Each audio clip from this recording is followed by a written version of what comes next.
Dear students, if you want previous question papers బీకామ్కి సంబంధించినటువంటి previous question papers, model papers, important questions or motivation videos etcetera please visit my another channel, that is Sulakshman channel for motivation and education. Welcome to Sulakshman channel. ఈ వీడియోలో బీకామ్కి సంబంధించినటువంటి business statistics అనేటువంటి subject నుండి చతుర్థాంశ విచలనము లేదంటే quartile deviation నుంచి ఒక ప్రాబ్లమ్ని చెప్పదలుచుకున్నాను. వ్యక్తిగత శ్రేణిలో అంటే ఇండివిజువల్ సిరీస్లో ఈ ప్రాబ్లమ్ని ఎలా చేయాలో చెప్పదలుచుకున్నాను. సో ప్రాబ్లంలోకి వెళ్లే ముందు అసలు విస్తరమాన పద్ధతులు అన్నవి 3 రకాలు. అవి చూస్తే స్థాన విస్తరమానాలు, అదేవిధంగా లెక్కింపు విస్తరమానాలు, అలాగే రేఖాచిత్రపు విస్తరమానాలు. ఈ 3 రకాలుగా మనం డివైడ్ చేయొచ్చు.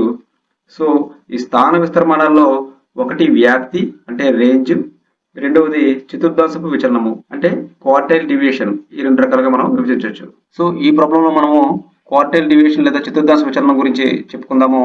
సో ఒకసారి ప్రాబ్లం గురించి చూసినట్టయితే ఈ క్రింది ఇచ్చిన దత్తాంశానికి చతుర్థాంశ విచలనము అంటే క్వార్టైల్ డివియేషన్, అదేవిధంగా చతుర్థాంశ విచలన గుణకము అంటే కోఎఫిషియంట్ ఆఫ్ క్వార్టైల్ డివియేషన్ గణన చేయండి అని చెప్పి ఇవ్వడం జరిగింది.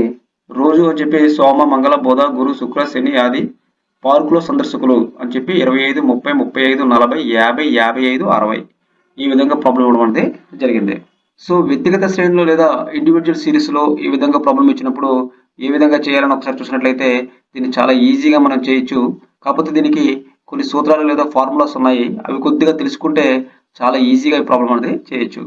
సో మొట్టమొదట మనము సొల్యూషన్ అని చెప్పి ఇదే ప్రాబ్లం అని రాసుకోవాలి. సోమ, మంగళ, బుధ, గురు, శుక్ర, శని అని చెప్పి 25, 30 అని చెప్పి. సో మొట్టమొదట మనము ఎన్ వాల్యూ అనేది క్యాలిక్యులేట్ చేయాలి. ఎన్ వాల్యూ ఈజ్ నథింగ్ బట్ శ్రేణుల మొత్తము అంటే 25, 1, 32, 35, 3, 44 అలా చూసినట్లయితే మొత్తము 5, 6, 7. కాబట్టి n ఈజ్ ఈక్వల్ టు 7 అని మనం చెప్పుకోవచ్చును. ఎన్ వాల్యూ క్యాలిక్యులేట్ చేసిన తర్వాత ఈ యొక్క చతుర్థాంశ విచలనం యొక్క సూత్రము లేదా ఫార్ములా అనేది మనం చూడాలి. సో దాని యొక్క ఫార్ములా ఏంటంటే చతుర్థాంశ విచలనము అంటే quartile deviation is equal to Q3 minus Q1/2. So ఈ విధంగా మనం ఫార్ములా గురించి చెప్పుకోవచ్చును. సో ఈ చతుర్థాంశ విచలనం క్యాలిక్యులేట్ చేయాలంటే మనకి Q1, Q3 రెండు కూడా మనం కనుక్కోవాలి. అంటే Q1 అంటే దిగువ చతుర్థాంశ విచలనము, Q3 అంటే ఎగువ చతుర్థాంశ విచలనము. ఈ రెండు తాలూకా వాల్యూస్ ని మనం కనుక్కుంటే ఈజీగా మనము ఈ ఫార్ములా అనేది చేసేయచ్చు.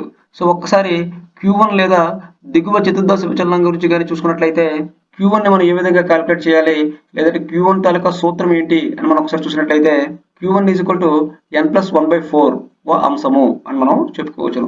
సో ఇక్కడ Q1 అంటే ఆల్రెడీ మనకు తెలిసిందే దిగువ చతుర్థాంశము, అదేవిధంగా n అంటే శ్రేణుల మొత్తము మనం ఆల్రెడీ క్యాలిక్యులేట్ చేయడం జరిగింది 7 అని చెప్పి. సో n అంటే అంశాల మొత్తము లేదా శ్రేణుల సంఖ్య అని చెప్పి 7 అని చెప్పి ఇవ్వడం జరిగింది. సో 7 + 1/4. సో ఆ విధంగా మనం చూసినట్లయితే 8/4 అంశము అని చూసినట్లయితే 8/4 = 2. కాబట్టి రెండవ అంశము Q1 అన్నది అవుతుంది. సో రెండవ అంశము అని చెప్పి మనం రాయడం జరిగింది. మళ్ళీ ఒకసారి ప్రాబ్లం చూసినట్లయితే మనకి రెండవ అంశం ఏంటన్నది మనకి తెలుస్తుంది. సో మళ్ళీ ఒకసారి ప్రాబ్లం చూద్దాము. 25, 30, 35 ఇలా ఉంది. ఇక్కడ రెండో అంశంగా చూసుకున్నట్లయితే 30. కాబట్టి 30 లేదా 30 అనేది Q1 గా మనం చెప్పుకోవచ్చును. సో ఈ ఉదాహరణలో రెండో అంశం 30 అని చెప్పి రాయడం జరిగింది. సో Q1 = 30 అని చెప్పి మనం వేసుకోవాలి. నెక్స్ట్ మళ్ళీ మనకి Q3 అనేది కావాలి, అంటే ఎగువ చతుర్థాంశం అనేది కావాలి. సో దాని తాలూకా సూత్రంగా చూసుకున్నట్లయితే Q3 = 3 × n+1/4 అంశము అని మనం చెప్పుకోవచ్చును. అంటే ఇక్కడ Q3 అంటే ఎగువ చతుర్థాంశము, అదేవిధంగా n అంటే శ్రేణుల మొత్తము లేదా అంశాల మొత్తము = 7. కాబట్టి 3 × 7 + 1/4 గా మనం చెప్పుకోవచ్చును. సో 3 × 8 = 24 కాబట్టి 24/4 అని మనం వేసుకోవచ్చు. సో ఆ విధంగా వేసినట్లయితే మనకి 6 రావడం జరుగుతుంది. కాబట్టి 6వ అంశము Q3 గా మనం చెప్పుకోవచ్చును. సో ప్రాబ్లంలో 6వ అంశం ఏంటి అని ఒకసారి చూసినట్లయితే ఇక్కడ చూడండి. ప్రాబ్లంలో 6వ అంశం అంటే కింద నుంచి రెండవది. సో 55 అనేది 6వ అంశంగా మనం చెప్పుకోవచ్చును. కాబట్టి Q3 = 55 అని మనం చెప్పుకోవచ్చును. సో ఈ ఉదాహరణలో 6వ అంశం 55 అని చెప్పుకోవడం జరిగింది. అంటే మనకి Q3 = 55 గా మనం చెప్పుకోవచ్చును. అంటే మనం ఆల్రెడీ Q1 క్యాలిక్యులేట్ చేయడం జరిగింది 30 అని చెప్పి, Q3 కూడా లెక్కించడం జరిగింది 55 అని చెప్పి. సో చతుర్థాంశ విచలనం తాలూకా సూత్రం మనం ఈజీగా ఇంప్లిమెంట్ అనేది చేసేయచ్చు. చతుర్థాంశ విచలనము లేదా quartile deviation is equal to Q3 minus Q1/2 విలువను ప్రతిక్షేపించగా అనే సూత్రంగా మనం చెప్పుకోవచ్చును. సో మనకి Q3 వాల్యూ ఉంది, Q1 వాల్యూ కూడా ఉంది. సో 55 - 30/2 గా మనం చెప్పుకోవచ్చును. So quarterly deviation is equal to 55/30/2 అంటే 25/2. సో 25/2 అంటే 12.5గా మనం చెప్పుకోవచ్చును. సో చతుర్థాంశ విచలనము లేదంటే quarterly deviation is equal to 12.5గా మనం చెప్పుకోవచ్చును. సో ఈ విధంగా మనము చతుర్థాంశ విచలనం క్యాలిక్యులేట్ చేయడం జరిగింది. అయితే ప్రాబ్లంలో ఇంకొకటి అడగడం జరిగింది. అదేంటంటే చతుర్థాంశ విచలన గుణకము అంటే కోఎఫిషియంట్ ఆఫ్ క్వార్టర్లీ డివియేషన్, అది కూడా మనం క్యాలిక్యులేట్ అనేది చేయాలి. కోఎఫిషియంట్ ఆఫ్ క్వార్టర్లీ డివియేషన్ లేదా చతుర్థాంశ విచలన గుణకం తాలూకు సూత్రం ఏంటంటే Q3 - Q1/Q3 + Q1. So already మనము Q3 వాల్యూ 55గా అదేవిధంగా Q1 వాల్యూ 30గా మనం ఆల్రెడీ క్యాలిక్యులేట్ చేయడం జరిగింది.